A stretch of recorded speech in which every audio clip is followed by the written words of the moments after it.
I've been really getting into TCGs recently. So when the other day I stumbled across some old trading cards for one of my favorite fighting games of all time, I knew I had to pick them up.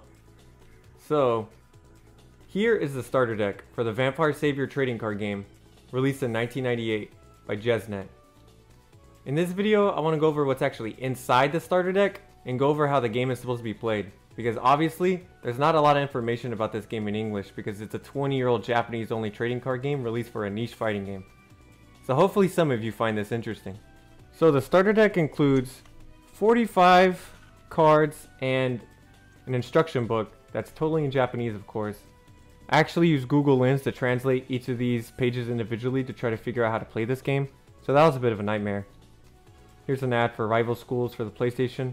Like I said, this game came out in 1998, which is a year after Vampire Savior hit the arcades. And with the cards themselves, we get some cool Dimitri Bingus art, and then some original art just for the TCG. And within this starter deck, we're essentially given two different decks for two different characters.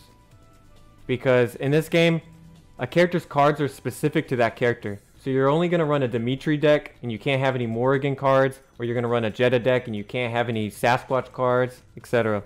So, in this starter deck, I got a Dimitri deck and a Jeddah deck. So, let's go over what cards are actually inside these decks. So with the Dimitri deck, we have 4 different character cards, and although these cards have different portraits on them, they're essentially the exact same card, which is a character card. And then we have our action cards, which are the attacks in this game. And as you see, it's Dimitri doing a bunch of different normals, because this game actually tries to emulate the fighting game as best as it can. So we have cards for Dimitri doing a light punch, Dimitri doing a medium punch, a heavy punch, a light kick, a medium kick, and a heavy kick. Because this game tries to emulate the chain combo system found in Vampire Savior. So I could essentially chain a light punch into a medium punch into a heavy kick. But I can't chain a medium punch into a light kick. So that's pretty cool. I've never seen another fighting game trading card game try to do that exact same thing. But to make things more complicated, every normal and every attack in this game has a different state, like standing, crouching, or air. So there could be a crouching light punch, a standing light punch, or an air light punch. And of course that comes into play when you have blocking cards. So right here I have a crouching guard Dimitri card. Say that 5 times fast. So with this crouching guard, I can essentially block any mids or low attacks. But if my opponent were to play a jumping fierce punch, that's an overhead in the game that beats low guard, I would get hit by it. So pretty interesting. And then of course we have EX moves, which are our supers in the game. And there are also throw and dark force cards, but sadly my starter did not come with any of those. And in the rulebook it says if you didn't get all the cards you need to buy my booster packs. So maybe I just gotta buy more booster packs. Thanks, Capcom. The Jeddah deck is the exact same. We get 4 different character cards and then a bunch of action cards, which is cool because there's actual normals from the game. And then with the starter deck, we essentially get a booster pack of random cards after our character cards. And the random cards that I got are some Victor cards. This is actually a Victor throw. So I do have a throw card, I just can't use it because I don't have enough cards for a Victor deck. And then a random Sasquatch card. And actually, part of the booster pack that I got was these 2 Dimitri EX move cards. So in your standard starter deck, you don't even get any special moves or any throws with the characters. you just get a bunch of normals. I just got lucky that the 2 EX moves that I got were actually for a character deck that I have enough cards that I can actually play with. But, you know, they gotta get you to buy the booster packs, so yeah. Let's go over how the game is actually supposed to be played. So I'm going to try to demonstrate this the best way that I can by myself, which may be a bit hard, but who else am I going to get to play this game with me? So, according to the rules, a deck size in the Vampire Savior TCG can be 100 cards or less, which is absolutely ridiculous because most standard deck sizes in a TCG are around like 50 cards or so. And the rulebook doesn't even specify whether or not you and your opponent have to have the same amount of cards. So I guess I can have an 80 card deck, you can have a 20 card deck. And then to make it worse, the starter deck only comes with 18 cards. So, hey, if you want 100 cards in your deck, you better go buy a million booster packs and hopefully you get 82 cards for your specific character. And there are like a million different characters to get. So, yeah, the practice is definitely a bit greedy and a bit ridiculous.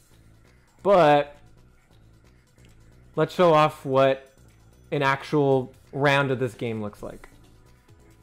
So for this demonstration, I'm going to go first, and the opponent and I are going to draw 5 cards to start the game, and we're going to go into what's called a character phase. So in the character phase, both of us must play down a character card, and the rules state that if you didn't draw a character card in your first turn, you gotta put your cards back into your deck, reshuffle, and try again. So you can only imagine if you had 100 cards in your deck, how miserable that would be for you and the opponent. But thankfully for this demonstration, I have a character card. So I'm going to put down my Dimitri character card and then immediately draw another card. Because whenever you play down a card in this game, you always draw immediately after. So then the opponent is also going to put down his character card, which is a Jetta character card. Now we're in our action phase, and I must put down some kind of attack to do. So I see that I have a Dimitri Light Punch, so I play my Dimitri Light Punch and then immediately draw, and then my opponent puts down a Jetta Light Punch. And how this works is that there are 2 different values in this game. There's an attack value and a defense value. And you essentially just want your attack value to trump the opponent's defense value and put them into the negative numbers. So my Dimitri Light Punch has an attack value of 1 and a defense value of 1.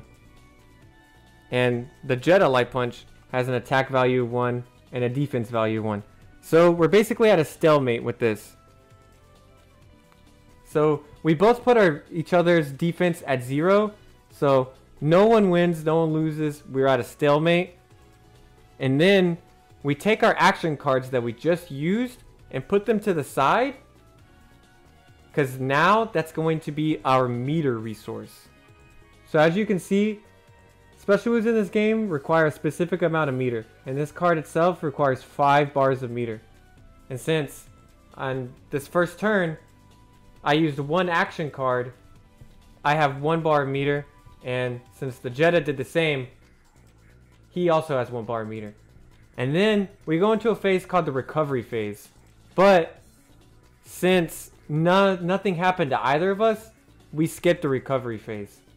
So now it's the second turn. We go back into our character phase, and luckily I have another character card, so I put it down. If I didn't have a character card on the second turn, I would just be stuck with my 1 character card. And luckily and conveniently, the opponent also has another character card. So we both have 2 characters out. So I draw for putting a character out, and now we go back into our action phase, and I must put down an attack, and I see that I have a Light Punch and a Light Kick. So I put down my Light Punch and my Light Kick because I have 2 characters and I can do two actions now. And these chain together, giving me 2 attack and 2 defense total for this turn. And then I draw 2 for putting those cards down. And then Jeddah drew better than me. So he's going to put down a medium kick and a heavy kick, giving him 3 attack and 3 defense total. So he beats me. My Dimitri dies. My most furthest right out, second last put Dimitri dies for this stock. And all of our action cards go into our meter pile. So the opponent and I both have 3 meter. So now, since the action phase is over, we go into the recovery phase. And conveniently for me, it is my recovery phase turn. So the first turn of the game, it starts off where the opponent gets a recovery phase. Since then it goes into my recovery phase, and then it goes back to the opponent's recovery phase. It just keeps flip-flopping. So on the second turn, player 1 gets a recovery phase. And since this character died, he comes back. So if it wasn't my recovery phase and this Dimitri was dead and it was the opponent's recovery phase, my Dimitri would not come back and I would still be left with 1 character. But the idea is that you want to put as many character cards out, and so you can have as many actions possible, so you can keep overwhelming your opponent. And so that's why you want a really big deck. You want a lot of character cards, because once you run out of character cards, the game is over. And once you draw out your deck out and you run out of cards, the game is also over. So it's just a really scummy way to get you to buy a million cards. So hopefully this makes sense. It's essentially just putting character cards out and putting really big numbers out. So your number is bigger than the opponent's number. And that's essentially it. There is a bit more to the game that I'm leaving out. Like, you can't chain in to a special move, because you can't chain into a special move in the arcade game itself. You can only cancel into a special move. So you can do a medium kick into a special move. You can do a light kick into a special move. But you can't do a light kick into a medium kick into the special move. And then there's also guard cancels and then throws that beat guard. And then of course you have the air attacks, the crouching attacks, the standing attacks. So there is a lot more going on in this game. And this is just like a brief overview. And I know that showing you this way isn't the best way possible. But I wanted to get something out because, like I said, there's not a lot of information for this game. So hopefully you could understand maybe a bit of it. And while I don't plan on really playing this game competitively, because there's not a scene for it, and I don't know if I'm going to be the guy to start the scene for this, but I will definitely probably try to collect more. I play Fish, Allbath, Rikuo, and Vampire Savior, and sadly I didn't get any Fish cards. I would really love some BB Hood cards. You know, there's a lot of really cool and unique art that is unique to this game that I would love to just have in a binder, or, you know, give out random cards at tournaments like, hey, you entered my tournament. Do you want this Jeddah blocking a Fish Sonic Wave?